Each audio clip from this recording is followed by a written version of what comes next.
I know a lot of times, even in the Christian faith, we desire to see the miracles, the signs, the wonders, all of the things, to even be the one who performs the miracles, the signs, and the wonders. And we look at that as the ultimate display of God's power. But what Paul is illustrating here is that the ultimate display of God's power is Him enabling those who are weak to endure. It's all about faith, no matter the pace. Help you manage it all, whatever comes your way. Come on and journey with me. Journey with me. Journey with me. Journey with me. Journey with me. Journey with me. Hello, hello, hello, and welcome to another episode of the Journey with Me podcast, where the journey is greater than the destination. I, of course, am your host, Holly Harris, your journey girl, helping you to manage the middle. And for those of you who may be new to the podcast, Journey with Me podcast is just as the tagline says. It is a podcast that is here to help you manage the middle, to manage the day to day and the difficulties of life. Journey with me is also a play on words. It's journey with me because not only are you journeying with me, I am offering tidbits of my journey, wisdom to help you on your way. But it is also my hope that you feel as though someone is journeying with you. And lastly, God spoke to me when I started this podcast and told me that I want you to go on a journey with me. So it is my hope that you are feeling those things yourself simultaneously. Someone who's journeying with you, as well as you are going on a journey with God and actually getting closer to Him. That is the number one vision and hope for this podcast. So thank you so much for joining if this is your first time, and thank you for those who are returning. I appreciate your support. And while we're in the vein of support, go ahead and hit that subscriber button as well as that notification bell so that you can be made aware anytime I drop content. And with that being said, we're going to go ahead and jump into today's episode. So, on today's episode, I wanted to talk about something that we all have to deal with. There is no praying it away, there's no getting around it. It's just something that we have to face. And what I wanted to talk about today is what Paul describes in 2 Corinthians chapter 12 as thorns. Right? I wanted to talk about what thorns are and, in particular, what Paul meant when he described the things he was dealing with in his flesh as a thorn, and how that applies to us, and how we can kind of take what he said, apply it to our journey, and help us as we're facing those thorns in our own lives. So with that being said, I wanted to read 2 Corinthians chapter 12, starting at verse 7, going to verse 10, and it reads, "Unless I should be exalted above measure through the abundance of revelation, there was given to me a thorn in the flesh, the messenger of Satan to buffet me, lest I should be exalted above measure. For this thing I besought the Lord thrice, that it might depart from me. And he said unto me, My grace is sufficient for thee, for my strength is made perfect in weakness. Most gladly, therefore, will I rather glory in my infirmities, that the power of Christ may rest upon me. Therefore, I take pleasure in infirmities, in reproaches, in necessities, in persecutions, in distresses for Christ's sake. For when I am weak, then am I strong." We see here that Paul prayed to God 3 times for it to be removed. And God's response was, My grace is sufficient for you.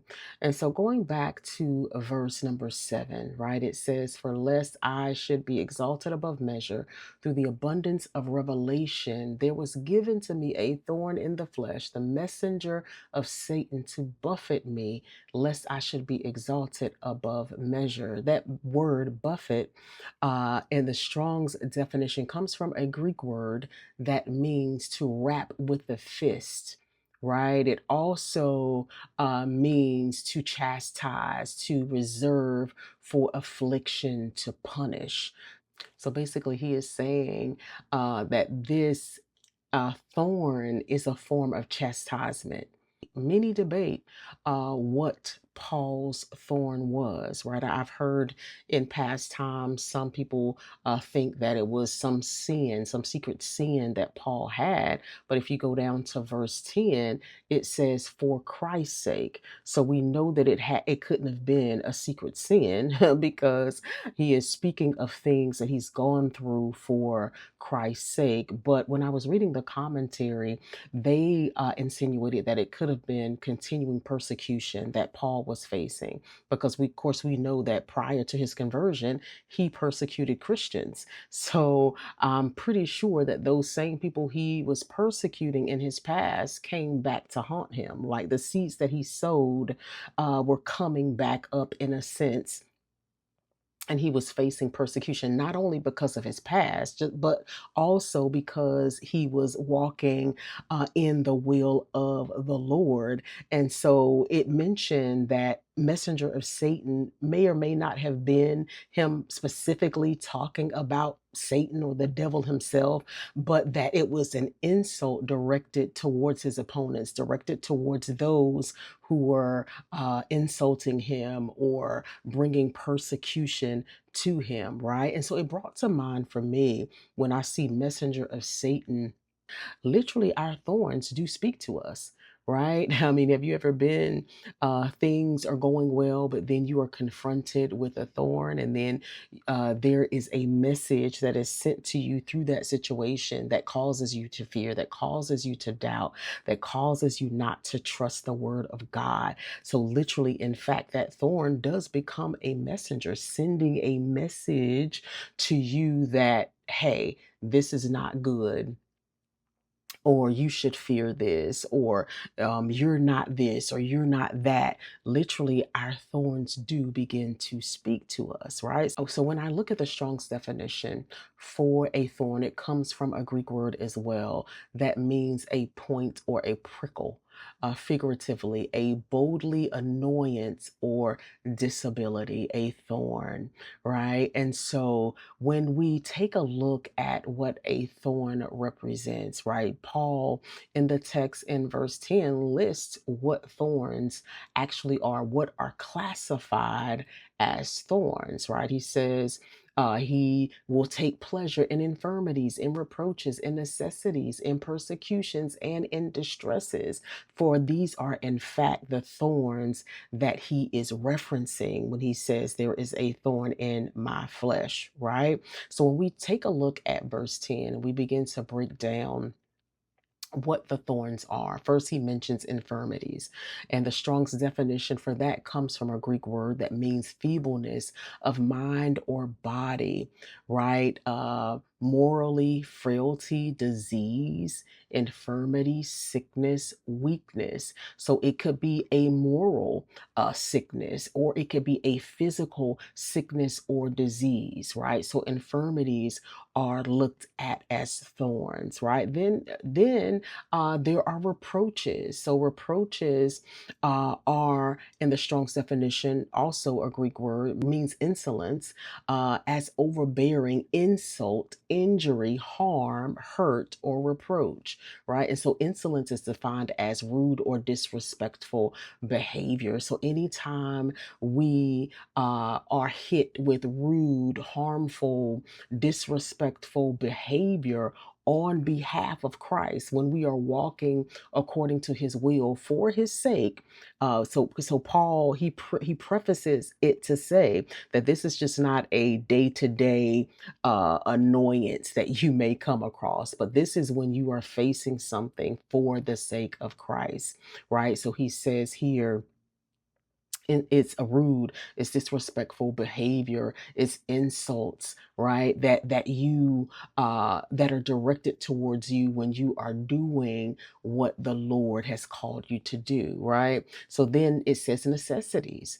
Right, necessities, the Strong's definition also comes from a Greek word which means to constrain, literally or figuratively, right? To put limits or restrictions on, necessity imposed either by circumstances or by law of duty regarding to one's advantage, custom, argument, right? So these are literally limitations and restrictions that are put on us. From a spiritual context, there are limitations and restrictions that we have as Christians, right? That we have to be disciplined and stay away from certain things. So those become limitations and restrictions. Those are necessities to where in our flesh we desire to do this, that, and the third, but because of what we believe, we are constrained by the gospel of Jesus Christ. Right. And then the next one he names is persecution. Of course, that's, self explanatory. We all know what persecution is. And so that is also considered a thorn. And then lastly, he mentions distresses. Distress is defined, and it's also derivative from a Greek word that means narrowness of room, right? Narrowness of a place, a narrow place, right? The word of God talks about how narrow is the way, right? Just the way of Christianity is a narrow way, right? And so but in this particular context, it's meaning extreme affliction. It's meaning those distresses that make you feel as though you are in a narrow room. You can't go forward, you can't go back, you can't go from side to side. You're stuck right there in the middle of it. And it's literally distressing because you feel like there is no way out. So it's a sense of being in an extreme affliction. So again, those thorns were infirmities, reproaches, necessities, persecutions, and distresses. So this is what Paul is defining as thorns, right? And in particular when they are suffered because of Christ's sake. Right, the commentary talked about self-sufficiency versus God's grace being sufficient, right? Because if we go back to the verse in 9, it said, and he said unto me, my grace is sufficient for thee, for my strength is made perfect in weakness. Most gladly therefore will I rather glory in my infirmities, that the power of Christ may rest upon me. So literally the commentary goes into talking about how in paganism they display their divine power through magical wonders. But what Paul is illustrating here is that it's that God's power, that the the true wonder of God's power and the true illumination, if you will, of God's power is him enabling those who are weak within themselves to endure. Like that is the highest form of God's power. I know a lot of times, even in the Christian faith, we desire to see the miracles, the signs, the wonders, all of the things, to even be the one who performs the miracles, the signs, and the wonders. And we look at that as the ultimate display of God's power. But what Paul is illustrating here is that the ultimate display of God's power is him enabling those who are weak to endure. So isn't that like, just really a different take on what we would consider to be power? Like real power is the ability to endure these thorns that are in our flesh. Right. And so it goes on to say that although Paul had performed many miracles, he had been caught up in the third heaven, instead of him boasting in that, as his opponents did, he chose to boast in his weakness, shining the glory on God because he didn't want the glory for himself. Like, I've done all these miracles myself. I've been caught up in the third heaven, and that being the power of God being displayed. But no, but in actuality, the true power is the ability to endure through the grace of God. So essentially, what can we gather from thorns and from what Paul is trying to communicate through the text, right? Well, one of the things is that thorns, right, they bring humility.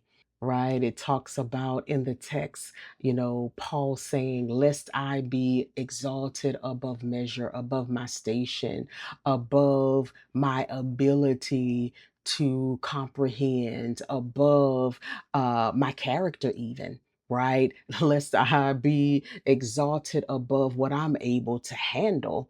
Lest I get the big head, he has put a thorn in my flesh. So, thorns, they bring humility, right? Thorns, they also bring dependence. They cause us, because it's not something we can pray away, right? I'm reminded of Jason's lyric, you can't rub it away, you can't wipe it away, you can't rub it away. I mean, I know I'm kind of dating myself, but I remember that from that movie, that homeless man saying that over and over again. But literally, thorns are the things that you can't rub away, you can't wipe away, you can't pray away, right? It's the things that we suffer in our body for the sake of Christ, and so as a result, it creates that dependence upon Him, upon His grace, to be sufficient for us in our time of weakness, right? Not only does it bring dependence, but it also shows us that we can do hard things. Right? The word of God talks about, I can do all things through Christ, which strengthens me. And so, literally, it shows us when we're going through and we're able to endure, that we can do hard things through Christ, that we can endure because of the grace of God, right? Not only that, it shows us that we don't have to do hard things alone, right? He literally says, my grace is sufficient for thee. You don't have to walk through this alone.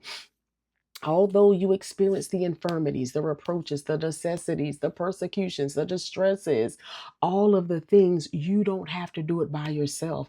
I am with you, right? And not only that, it shows us that good things come out of hard places.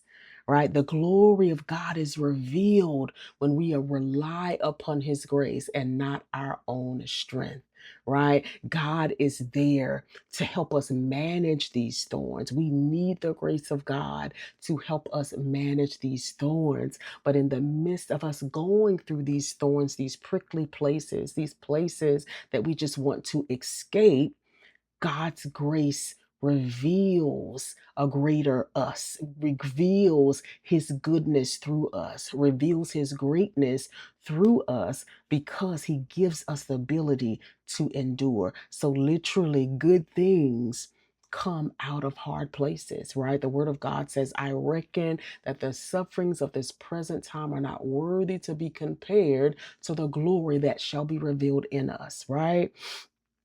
And so that is so encouraging to know that when I am going through these thorns, and they are prickly, and they are annoying, and I just want it to be over, that it is accomplishing a greater weight of glory in me. Right. So I hope that encouraged someone today. I know it encouraged me to know that I'm getting something out of this going through, right? I am becoming who God has called me to be. The glory of God is shining through me, and He is ultimately getting the glory out of all of it, right? And so, know that if you don't take anything else away from what I said, know that you can do the hard things. But not only can you do the hard things, you don't have to do the hard things alone, right? So, again, I hope that encouraged someone.